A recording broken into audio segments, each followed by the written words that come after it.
ये होती चुकी चीज पर तो करे घमंड मत करिए। कहना है एगो बहुत बढ़िया भाव है। कुछ दिन पहले फेसबुक पर गाना बड़ी वायरल हो रहा है। ऐसे ही लाले लाले होठ वाली एक और फेसबुक पर इतना बढ़िया नृत्य करके छोड़े रहे कि गाना वायरल हो गए। पंकज भैया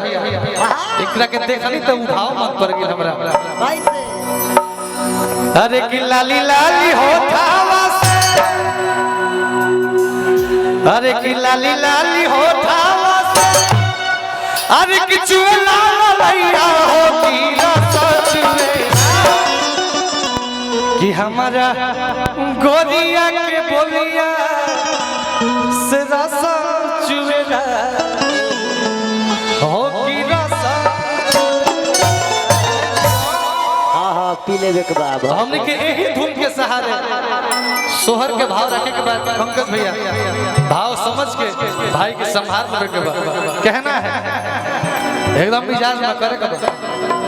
सब कोई के अच्छा लगे, सब कोई के आनंद आवे। तने एक आदमी है ने हो जावे बीच में हमरा कर कीजा एक एक चीज पर सिटी अब तोहरा के का कहे तने ओढ़ा है बना रानी की भूमिका में आवो की बिना तरैल के चांद ना होला हो कि बिना सूरज के घाम ना होला कि प्रेमी भले ही पुरान हो जाले ए भैया हो कि प्रेमी कब हो पुरान ना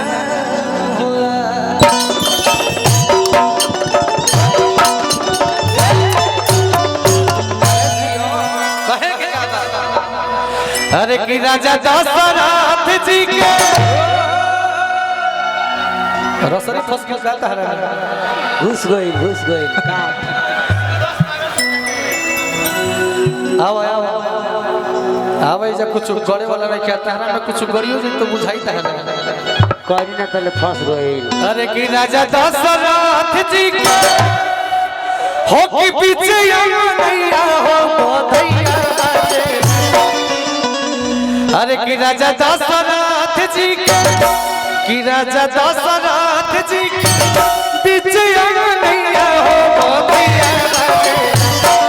बधैया जन्म में रामचंद्र भैया हो बधैया बजला हो बधैया रामचंद्र भैया हो बधैया हो बधैया रामचंद्र भैया हो बधैया बजला हो बधैया रामचंद्र भैया हो बधैया बजला हो बधैया राजा दशरथ जी के राजा दशरथ जी के पीछे नैया हो बधैया बाजे। राजा दशरथ जी के पीछे नैया हो बधैया बाजे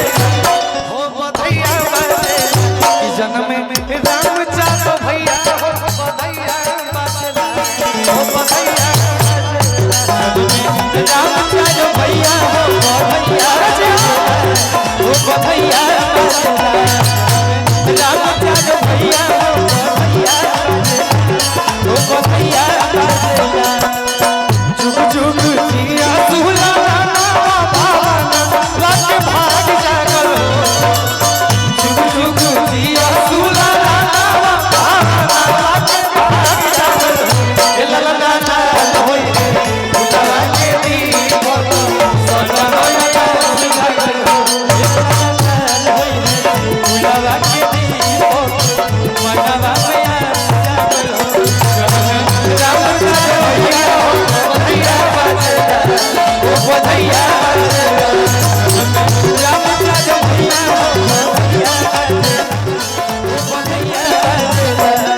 सबके हमारा आवाज साथ साथ सुनाता कि नहीं सुनाता? सुनाता ना भैया कैसे कि मंच को सुनाए रउआ लोग के ना सुनाए तो हमार सब मेहनत बेकार बा। हम पूछ गुरुदास श्री अजीत हलचल गुरु जी के घराना के लइका है और वहां के जब गौनई गाइला तो मुड़की मारिला तो मुर्गी के भाव बा स्वीटी जी मुर्गी हमें तो मारल जाओ कहा कहा करता है अवधान करिया कहा कहा करता है अवधान करिया कहा कहा करता है अवधान करिया कहा कहा करता है अवधान करिया खुशियां मनावता सब नरिया खुशियां मनावता सब नरिया खुशियां मनावता आज की हम करता ओ आज की अवधान करिया खुशियां मनावता सब नरिया खुशियां मनावता सब नरिया खुशियां मनावता सब नरिया भगवान जी की कृपा देखिए भगवान के महिमा भैया और भाई मैं लाइन हो जाई भैया तनुकरा के आगे सटा दे जा मोर भाई सब माई इंतजार में होई कि हमर लइका 12 बजे 1 बजे कार्यक्रम देख के आई तो माई के आसरा के पूछे के बा जौन रुवालो के बिना खियले सूते लेना वो माई के ममता के पूछे के बा अपना के सुरक्षित रखे के बा हमार भाई आज भगवान जी की कृपा देखिए मनु भैया दीपू बाबू कि भगवान जी जन्म ली तब बारिश होला आज है कि कृपा रहल की फुहार वाली बारिश ना लेकिन भैया हमार दिनेश कुमार भैया के आशीर्वाद देवे खातिर हमनी के मेघ हल्का हल्का बारिश करके कृष्ण जी के आशीर्वाद देने हमने इस कलाकार का आशीर्वाद देने सबके आशीर्वाद देने बड़ी मन भावन लागे बड़ी मन भावन लागे आज के समैया हो बधैया बड़ी मन भावन लागे आज के समैया हो बधैया बड़ी मन भावन लागे आज के समैया हो बधैया हो बधैया जन्म में रामचंद्र भैया हो बधैया हो बधैया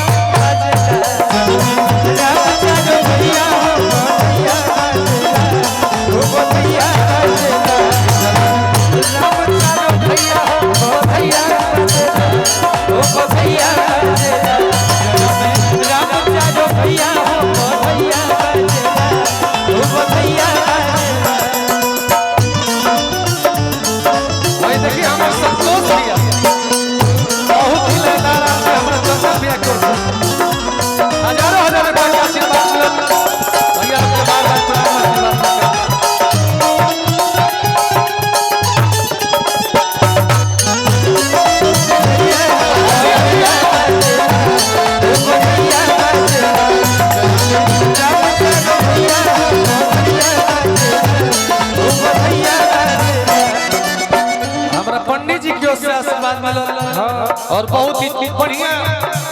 हमार छोट भाई अमन दुलारा बहुत ही शानदार गायक हमारे छोटा भाई उनकर पिताजी संतोष भैया के तरफ से आशीर्वाद मिला लेकिन संतोष भैया रौरा हाथ से 10 टकिया अच्छा नहीं लगा रौरा कबो हाथ से 10 टकिया देखल ही नहीं तो आज देखत तो तनी अजीब लेखा लागल ना जी मनु पांडे भैया मनियर हेल्थ क्लब के तरफ से और हमरा के बहुत ज्यादा प्यार आशीर्वाद देने वाला यही मनियर के बेटा मनु भैया के तरफ से बार-बार प्रणाम आशीर्वाद भैया के बहुत-बहुत धन्यवाद कहे के और तारा हाथ से आशीर्वाद ठीक नहीं लगत भैया रौरा के दे तो ठीक लागे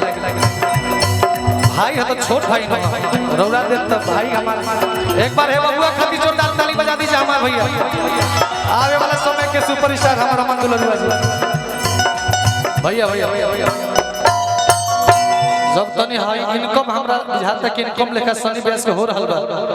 तोरवा सब तनी मनी बर्दाश्त कर ले हमनी के तो करी और हां हमरा और अगर परत त हमरा भइयो लोग की ओर भी पढ़े के चाहिए कह सके हम जितना मेहनत करते हैं हमने के तो बहानियों नहीं। और देखिए हमरा दिनेश भैया ये परी के परशुराम भगवान जी से और बाबा बालेश्वर नाथ से मांगे नहीं भैया थोड़ा ये दिनेश भैया थोड़ा ये भाई के पास एक बार है भैया खातिर ताली बजाई जरूर सब और अगला बार भैया के चेयरमैन बनाई की खेसारी